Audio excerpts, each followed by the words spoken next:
Welcome to Perspectives, a podcast by Essence Learning LLC, and a place where leaders learn from leaders. Let's join today's episode.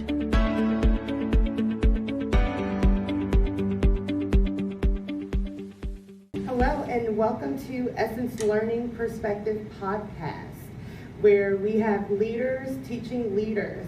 And I am excited. My name is Kanetra Hights. I am a Diversity, Equity, and Inclusion Director. And joining me today is our guest, David Porter. David, how are you today? I'm doing great, Kiki. It's great to be here with you. Great.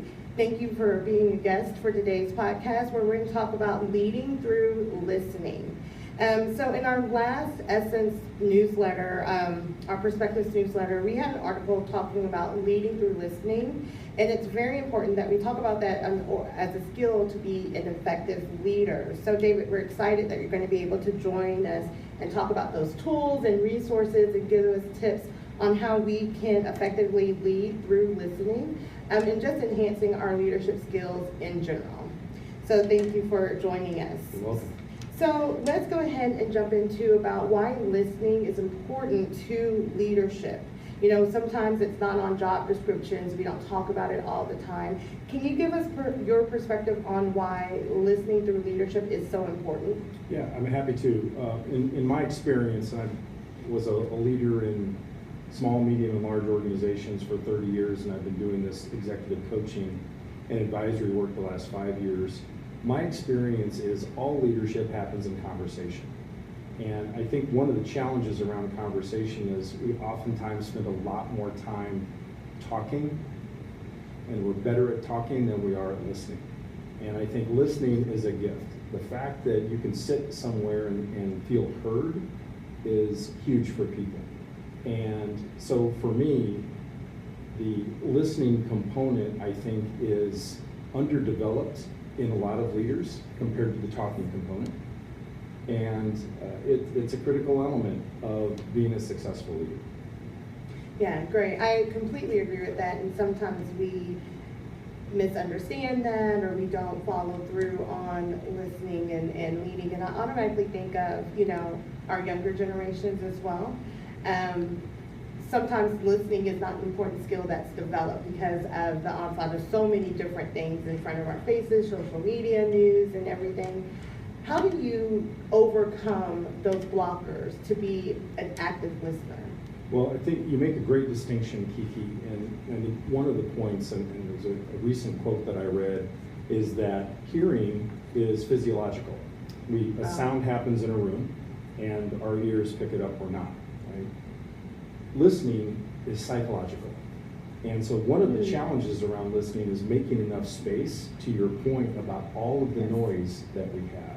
So one of the strategies that I think can be helpful is, before we're going into a situation to have a conversation with somebody, it could be a negotiation, could be a performance conversation, it could be simply a meeting of peers. Whatever that situation is, if we can take just a few minutes to try to quiet our mind and listen to ourselves, and that sounds like kind of a strange thing to say, but that quieting process, I think, allows us to make a little bit of space to let somebody else's message in. Yeah, I think that's so important to the quieting process, because I know now in times of, during the pandemic, and there's so much things on people's mind that the quieting process sometimes becomes hard to follow through on, like quieting your thoughts so you can listen to others, right? Absolutely. Now, we talk about listening and through leadership, and what are some of the ways, how can you manage those different ways of communication styles, whether it's, that person is listening through active body language, or maybe they communicate in a different way. How do you manage those different styles as a leader? Well, I think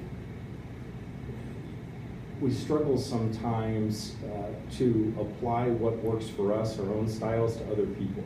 And we end up setting expectations that lead to disappointment, right? And so one of the things is simply, I think, just being open to the fact that everybody is going to show up differently. And frankly, that diversity that walks in the room, if you can welcome that and sit with it, notice it, put it in perspective rather than judge it and react to it, I think makes it safe for folks. And I want to talk a little bit about psychological safety, not my concept. Yes, it's a concept that Amy Edmondson at Harvard and many others have talked about. But that notion of creating a space where we feel like we can be ourselves, share something for others to listen to, right? Share a teachable point of view or something else that allows us the freedom to know that we're not going to be kicked out of the club, if you will, to be rejected, to be embarrassed, to be shamed. That psychological safety piece is absolutely critical to creating a trusting environment where people can show up. Dialogue cannot happen without safety. What happens in a room of people, and you and I have both, Kiki, in our careers, been in rooms of people where there was almost dead silence, 10, 12 leaders even in a room. Definitely been in that environment, yeah. Yes. And what happens is, something happens, a boss gets, I'll use the word passionate, because it's, I guess, a better word than angry, with a group of people. People shut down because it doesn't feel safe to provide their point of view, right? And so if we can't create that safety, it's impossible to create that dialogue where we're talking and listening to one another and exchanging ideas. Yeah, I think that's such a powerful statement about the safety, right? Talking about the safety in the room and how it correlates with silence, and you have to have that safety and that trust, and I feel like you have to have respect as well in order to, respecting each other's safety and respecting that leader that's in front of you too as well. So it just reminds me of our Essence for Respect class that we have that's available, that talks about how can you set boundaries for respect, what does respect mean to different people, because I think that correlates really great with listening and also enhancing your leadership skills as well. Love that. Yeah. What advice, I should say, do you give to leaders to create that environment of safety and trust and respect? Because I feel like sometimes it's hard for leaders to do that when maybe there's been some conflict on the team or some kind of tension. So how do you, as a leader, create that environment? Well, one of the ways is, first of all, I ask leaders to give themselves grace, first and foremost, because all of us spent 16 to 20 years of our most formative years being graded, being scored, being compared, and comparison is the path to someplace that's not good to me. Yes. And I think we really end up, there's a big kind of shame element there. So part of it is creating that space, that reserve that allows us to show up in a way that is more open and provide that grace to other people as well who may have different points of view, etc. And I think the psychological safety piece, it's not just for a group of people. It happens when we're together, and one of the ways that I try to help create that is by asking more questions. Right? You come in a room and you're sharing your point of view. I may listen for a while and say, Kiki, I appreciate it. I'm saying yes, I'm acknowledging with my body language, a tilt of the head, that I'm paying attention and I'm engaged with you. Right, that body language. Exactly, body language is huge. It's 60% of human communication still, right? We're not keeping up with the technology in our evolution. The reality is, as humans, and it's been one of the challenges of the last 2 years, not having that social connection has created huge mental health crises. That's not the point of our discussion today. But I think we should name that and just acknowledge that this has been difficult across the board, being separated from people we care about, and that includes our colleagues at work, family, friends, etc. Right? So in that room, I like to ask, in that situation, I like to ask questions, and open-ended questions, not yes/no questions, but how can I help? Can you tell me more how you feel about that? And create that dialogue that lets people know I care. And if I can continue just a second, I want to talk about that care piece, because yes, please. It's a critical element of trust. If people believe we care about them, they will give us broad latitude to be, if we're not reliable all the time, if we show up late, right, for a meeting occasionally, those types of things, we tell a different story if I think they care about me than if I don't think they care about me. In which case, we get very little latitude, right, about sincerity, about competence, about our reliability, other key elements of trust. So that care piece, and back to kind of the opening statement that I made around, if people feel heard, they feel cared about.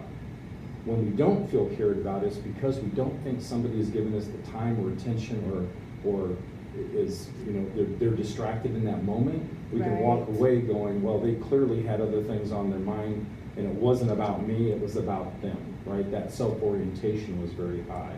So I think that caring piece is also critical to the psychological safety. If you have a team of people, not that all agree, in fact, they could vehemently disagree about points of view, right? Diverse points of view.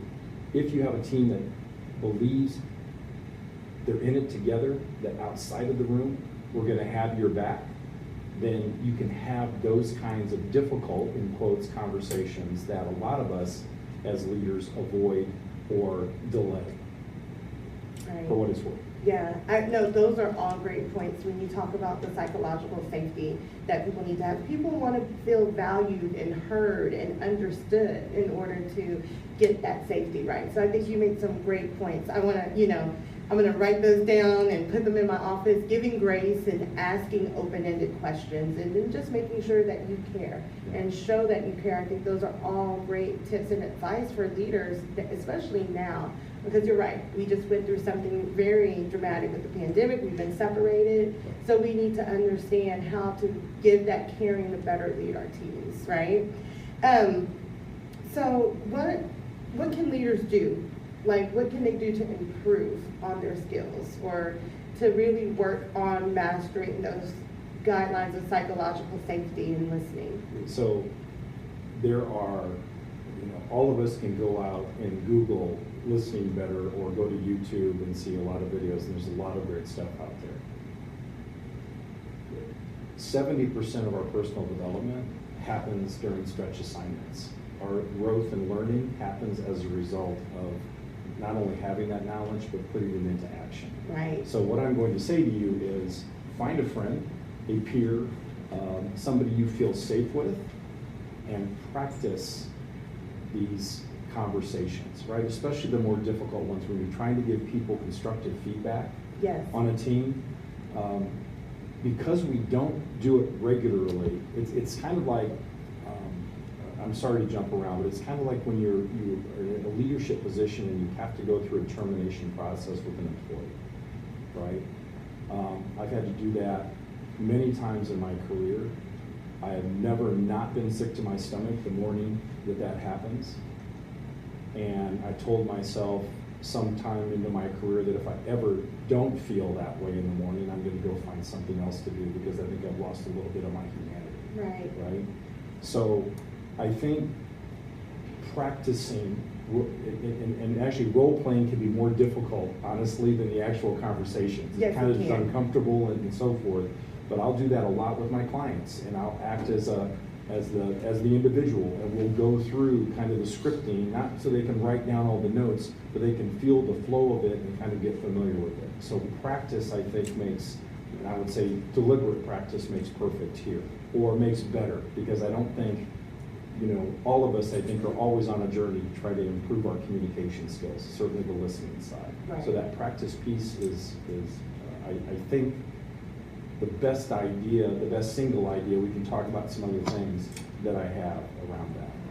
Yeah, definitely the practice. So I know I have a partner that I call to practice things on. Yeah. You maybe add it to the list, David, just so that I'll give you a call. I'm here for you. I'm here for you. Because I do like to practice my communication skills because I am a new leader, and I feel like it's important for me to make an impact through that as well.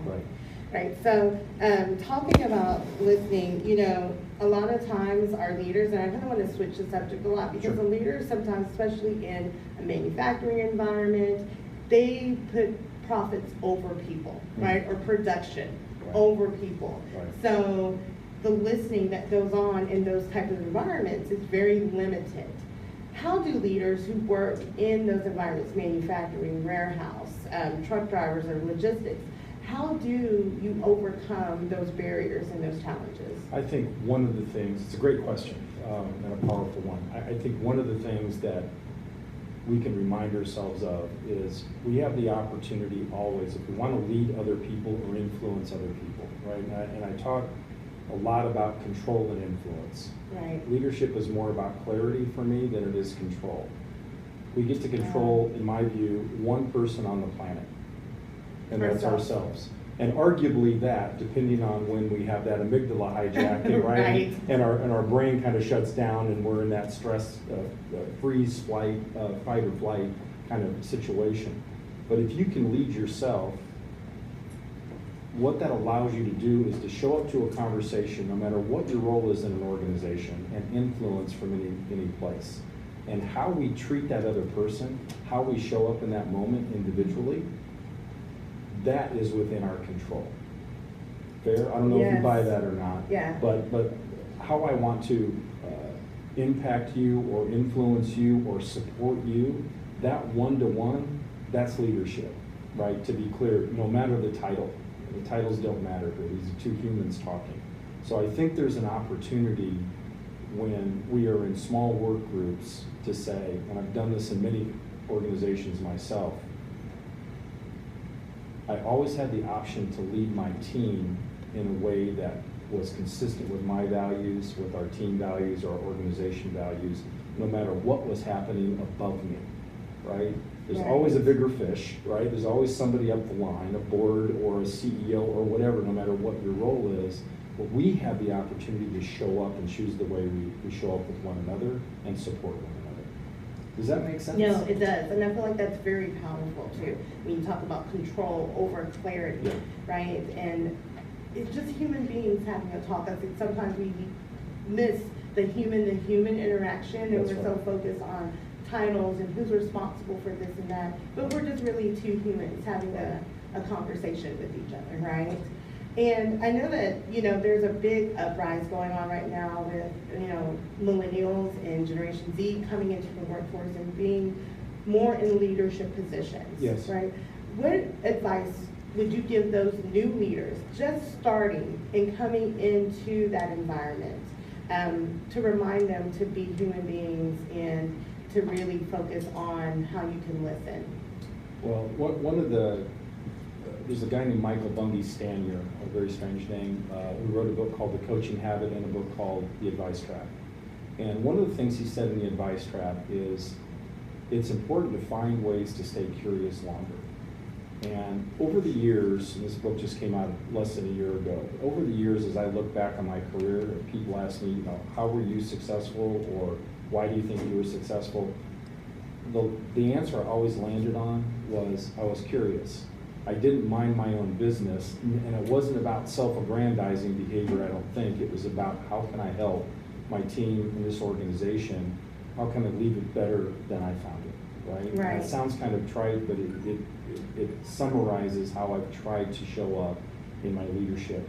Curiosity is absolutely key, and when you're curious, you're open.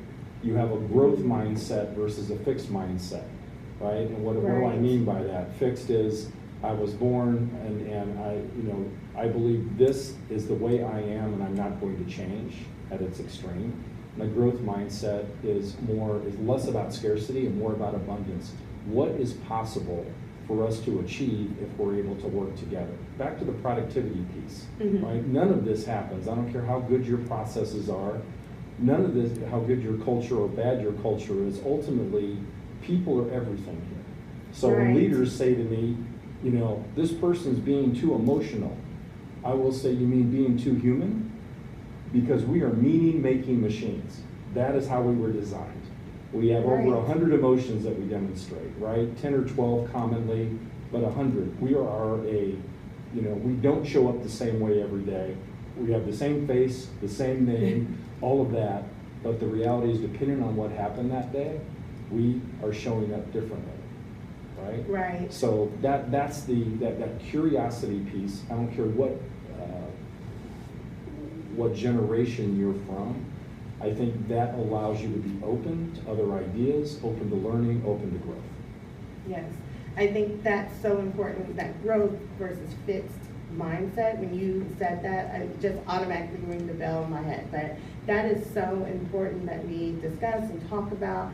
And I know that's something that we do in our generational differences class that is an Essence Learning course. You can find it on essencelearning.net, listeners, if you're interested in reviewing our generational differences course for your organization as well. So just in general, David, because you're a great executive coach, you've always been an inspiration to my leadership style. What advice, just in general, about leadership do you have for our future? What does the future of leadership look like? Well, I think we've proven over the last 2 years, at least anecdotally for me in my practice, that there are different things that matter to people now that mattered 2 years ago. We were reminded of that. I think other things took primacy as we took care of our family, friends, neighbors, and each other. I think leadership, our ability, and I define that as our ability to help influence people in order to achieve something bigger than them, right? I think leadership is more important now than it was 2 years ago. And that's saying something, because I think it was critically important, but without getting into the global situation, the things that are going on, even locally, each of us has an opportunity to contribute more of who we are. And I don't mean working 60-hour weeks when I say that. I am absolutely uninterested in a leader being busy. I am interested in them being successful. Wow. However they define it. That's not up to me to define as an executive coach or an advisor. It's up to them, you as leaders, to define what does success look like. At the end of this month, when I look back on what we did this last 30 days, was I successful? I don't know, I can't answer that for you, but it's a powerful question to ask to make sure you are getting to the end of the month. If you're busy and successful, fine, right? I mean, here's some ways to, hopefully make sure you're sleeping and other things. But if you're busy and not successful, that I think is failing ourselves, our teams, our families, right? Because we are not able to bring all of ourselves to a particular situation. And if I'm tired, if I'm not sleeping, if I'm worn out, burned out, there's no possible way I can show up to you as a leader and be as supportive of you to remove those obstacles, etc., as I could be if I was arrested and able to focus better and frankly listen more versus simply going through all the tasks that we have to accomplish. Wow. Does that make sense? Yeah, that does. That makes great sense. And I feel like those are some powerful words as well. Especially it hit me when you said, I don't care if you're busy, I care if you're successful. That's right? Because many times I hear leaders saying, I'm too busy to handle this, I can't manage this. Those things are different to me. Very different, right? And we sometimes lose focus on how successful we're being as leaders. Are we being successful in the work that we're doing? But not only the work, but our people. Are our people happy? And do they want to stay with us? I feel like those are important things, and especially now. People aren't staying if they're not happy, right? So we have to ensure as leaders that people are happy, they're successful, and that in turn makes us successful as well, right? So, our time is coming close to an end, but I do want to take this last moment. Can you share for our listeners today, what is something that you really want them to get out of listening to leadership? So I think one point, and I use an exercise with my clients that has them, as they're going through the next 2 weeks of meetings. All of my clients, as it turns out, spend about 60 to 80% of their time in meetings. Yes, right? I understand so that. That's partly why they're busy. And we can have a different podcast on meeting effectiveness, which isn't for today. But that busyness, that piece there, and I lost my train of thought for a second, sorry. I'd like people, it's the noticing exercise. I ask them to notice the emotions they're feeling, just jot them down, just notice it. Then I'll ask them, when we get back together a week or two later, to sit with it and put it in perspective, those 3 steps. as an example, if I'm sitting in a meeting, I'm trying to figure out how to listen more to you, right? Right. I want to make myself aware of the following things. What questions am I asking as I'm listening to you, Kiki? A lot of times we're asking, do I agree with her? Do I disagree with her? What am I going to say in response? That's what we spend our time focused on, rather than, and that's about me. All three of those questions are about me, yes. Not about you. So to the extent I can step into your shoes and listen to you, that's going to be helpful, I think, from a listening perspective and how we're showing up as leaders. Okay, great. And David, can you just share with our listeners, if they're looking for executive coaching from you, where can they reach out to? Yeah, I'm at davidporteradvisors.com, ORS, not ERS. David at davidporteradvisors.com is my email address, and I'm happy to talk to anybody that is interested in talking about executive coaching or improving their leadership effectiveness. Great. Well, I want to thank you, David, so much for joining us today on our Leading Through Listening podcast. It's been an honor. I know I've taken nuggets from what you said today and I'm going to start applying them as soon as I hit the workforce, right? And go back to my office. So just want to thank you so much. Thank you, Essence Learning listeners, for taking the time out of your day to listen to our Perspectives podcast. And with that, that is me signing out for this episode.